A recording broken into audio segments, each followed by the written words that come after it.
Assalamualaikum warahmatullahi wabarakatuh.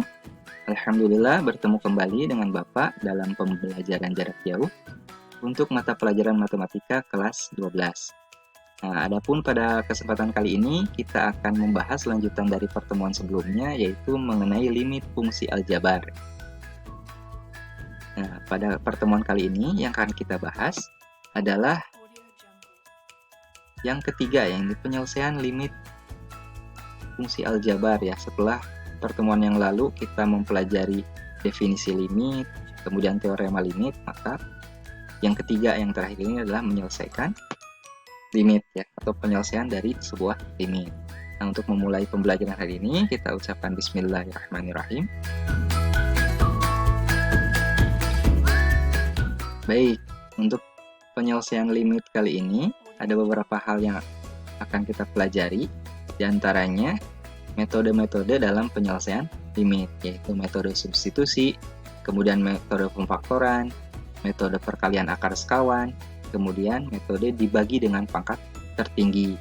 Nah, pada pertemuan sebelumnya kita telah membahas kondisi-kondisi apa saja yang membuat dalam penyelesaian limit itu menggunakan metode-metode ini.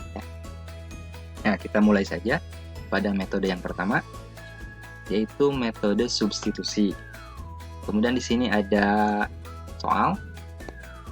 Nah, di sini soalnya nilai dari limit x mendekati 2 dari x kuadrat ditambah 3x dikurangi 1 dibagi x kuadrat dikurangi x ditambah 7 adalah, nah ini ada pilihan jawabannya. Nah, untuk menggunakan metode substitusi, substitusi itu artinya mengganti ya, atau memasukkan. Jadi kita tinggal melakukan secara langsung mengganti nilai variabel yang ada pada fungsi menggunakan nilai x yang mendekati. Di sini x mendekati 2, berarti kita mengganti nilai x, di sini nilai variabelnya, dengan 2. Nah, seperti itu. Itu melakukan substitusi secara langsung. Nah, kita jawab. Berarti limit dari x mendekati 2, x kuadrat ditambah 3x dikurangi 1 dibagi x kuadrat dikurangi x ditambah 7. Kita substitusikan nilai 2-nya menjadi limit dari 2 kuadrat ditambah 3 dikali 2 dikurangi 1 dibagi 2 kuadrat dikurangi 2 ditambah 7. Nah, kita lakukan operasi. Nah, 2 dikuadratkan ditambah 3 dikali 2, kan 2 dikuadratkan 4 ditambah 3 kali 2 6 dikurangi 1. Nah, seperti ini dibagi tambah 2 kuadrat kurangi 2 tambah 7. 2 kuadratnya berarti 4 juga. Kita jumlahkan 4 tambah 6 kurangi 1 berarti 9. Kemudian 4 dikurangi 2 tambah 7 juga 9. Berarti 9/9. Hasilnya adalah 1. Berarti untuk jawaban limit ini melakukan substitusi secara langsung, itu hasilnya adalah 1 atau E. Mudah ya, seperti kalian mempelajari dalam persamaan kuadrat. Nah, jadi ingat-ingat lagi materi di kelas 10 dan 11. Nah, kita lanjutkan. Nah, yang kedua adalah metode pemfaktoran. Nah, di sini ada nilai soalnya ya. Nilai dari limit x mendekati 2 dari x kuadrat dikurangi 2x dibagi x kuadrat dikurangi 4. Nah, kenapa kita menggunakan metode pemfaktoran? Kenapa tidak substitusi saja?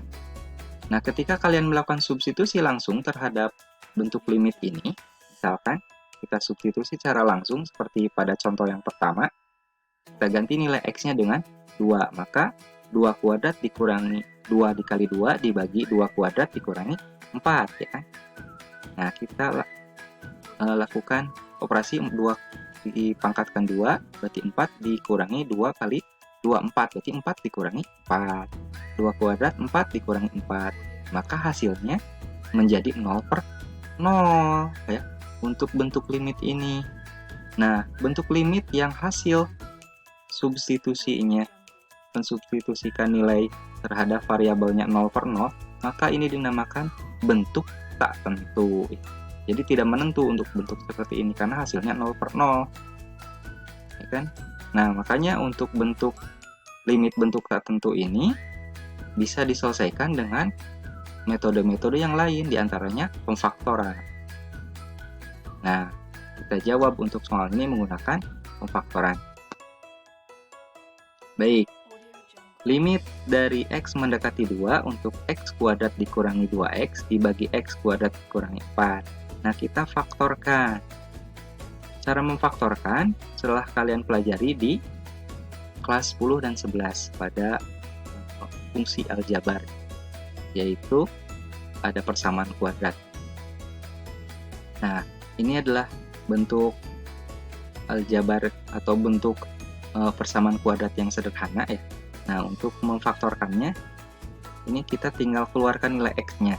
Berarti jadi X dikali X min 2 ya. X kali X, X kuadrat. X kali min 2, min 2X. Nah, dibagi dengan X kuadrat dikurangi 4. Nah, ini adalah bentuk dari selisih kuadrat. Kenapa selisih kuadrat? Karena di sini X kuadrat, kemudian dikurangi 4. 4 itu adalah 2 kuadrat. Maka untuk bentuk persamaan kuadrat yang selisih kuadrat, bentuk pemfaktorannya adalah ini, faktor dari 4-nya, yaitu X min 2, X plus 2. 2 kali 2 itu 4, atau 2 dikali negatif 2 itu negatif 4. Negatif 2 ditambah 2 itu 0, berarti di tengahnya kan 0. Jadi 0x, X kuadrat ditambah 0x dikurangi 4. Nah, karena ini ada nilai yang sama di antara pembilang dan penyebut di bawah ini, maka nilainya bisa kita bagikan atau kita coret ya. Jadi X min 2 nya dicoret, jadi hilang.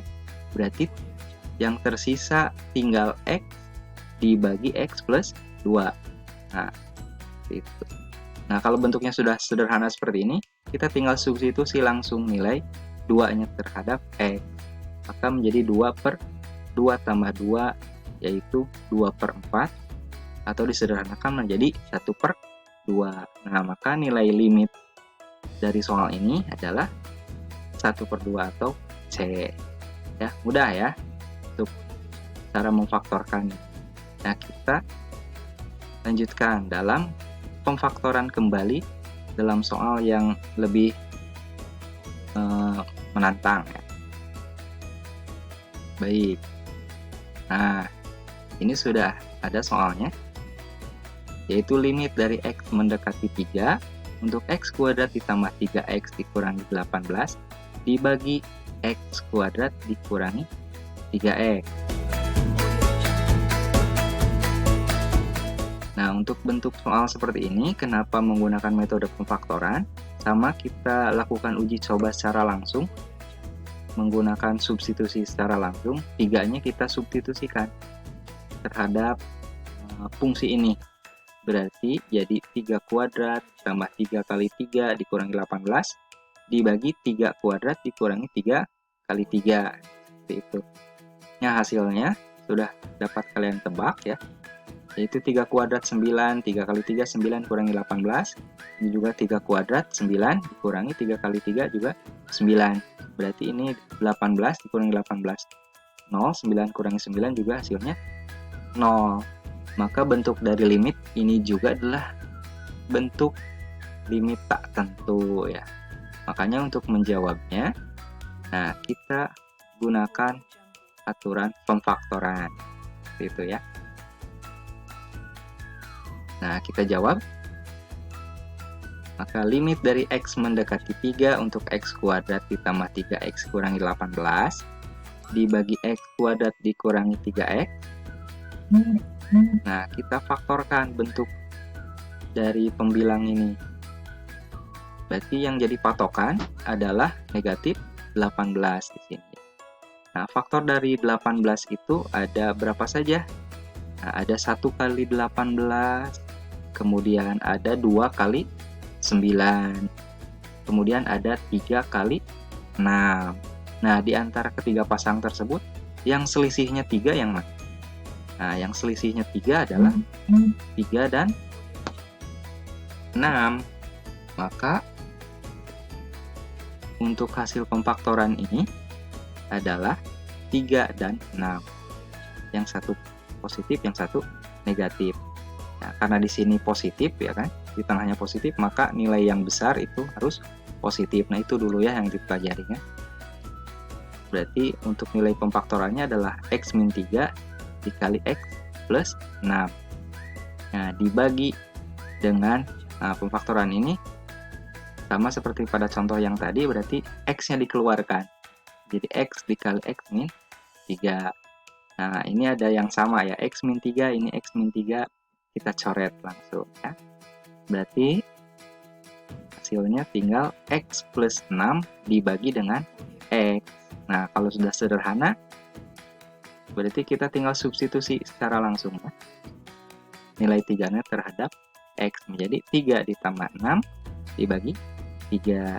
Maka hasilnya adalah 3. 9 dibagi 3 hasilnya 3. Maka hasil dari soal ini adalah 3. Nah, ini yang A. Baik, itu untuk pemfaktoran. Nah, karena videonya terlalu panjang, maka Bapak akan membagi video ini menjadi 2 bagian. Untuk video ini adalah bagian pertama, kemudian dilanjutkan pada video bagian kedua. Ya, tetap semangat dalam mendapat pembelajaran hari ini. Kita tutup dulu untuk video yang pertama ini. Assalamualaikum warahmatullahi wabarakatuh.